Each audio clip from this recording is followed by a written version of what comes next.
Hello world, welcome back to another video.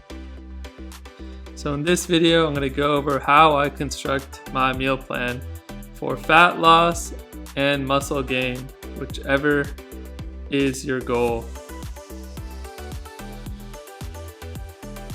So first we have to figure out our caloric maintenance. So how much calories do we expend per day?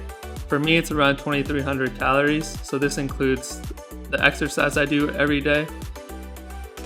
And for a fat loss, we need to get into a caloric deficit, which is our caloric maintenance level subtracted by somewhere between 300 to 500 calories, depending on how aggressive we want to cut down. And this gives me a range between 1,800 to 2,000 calories.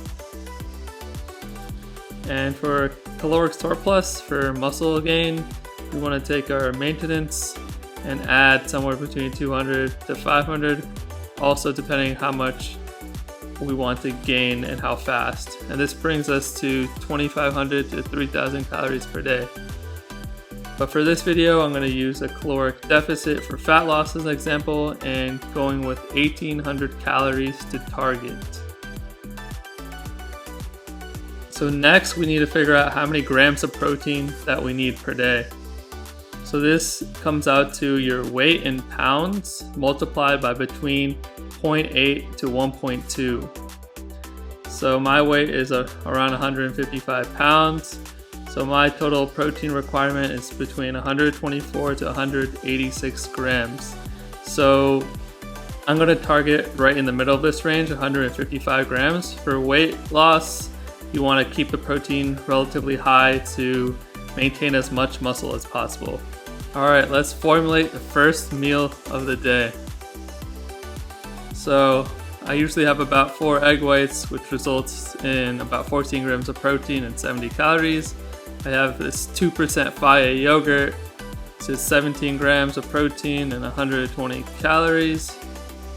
And gotta put in the veggies a little bit, which is some spinach and onions, 2 grams of protein and 25 calories. So this results in a total calories of 215 and total protein 33 grams. So let's add this to our tracker.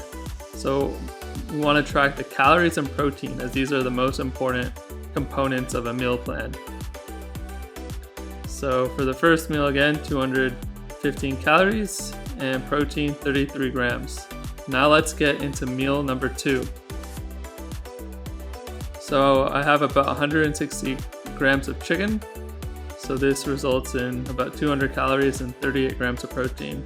And you gotta cook the chicken with something, so gotta put some olive oil there, about 60 calories. There's no protein in olive oil, sadly. Next, 2 tortillas to balance it out, which has a good amount of protein of 12 grams. And now some broccoli and cauliflower to get into veggies. So total, this meal is 430 calories and about 52 grams of protein. So now let's add that to our tracker. So now let's get into meal number 3. So let's change it up with some tofu.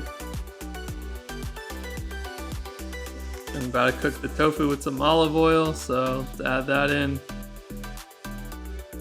And let's add in some brown rice to change it up again.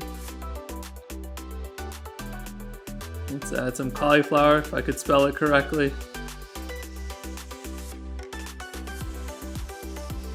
And this comes out to 550 calories and 31 grams of protein. So now let's add this to our tracker. So after these 3 meals, we have a total of about 600 calories remaining and about 39 grams of protein remaining. So this is what I call the flex part of the diet.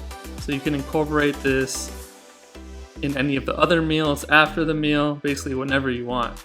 So for example, we could have 2 other Greek yogurts throughout the day, which is 240 calories and 34 grams of protein together. So again, we have 600 calories to target and 39 grams of protein to target. So just the 2 Greek yogurts gets us to the protein basically. So we can add a RX bar, or we could add a Halo Top ice cream. So whatever works is fine for this like flex section, as long as you meet the protein and calorie requirement. We could throw in some 2 cups of strawberries, or whatever your favorite fruit is, just to get the calories to the right place. So mix and match these things, or you could go back to one of the meals, add more chicken, or add a tortilla. So it's very flexible. Do whatever you want. So that's it for this video. Hope you got some insight into how I construct my meal plan, which might help you out in constructing your own. But that's it. I'm out. Don't forget to subscribe.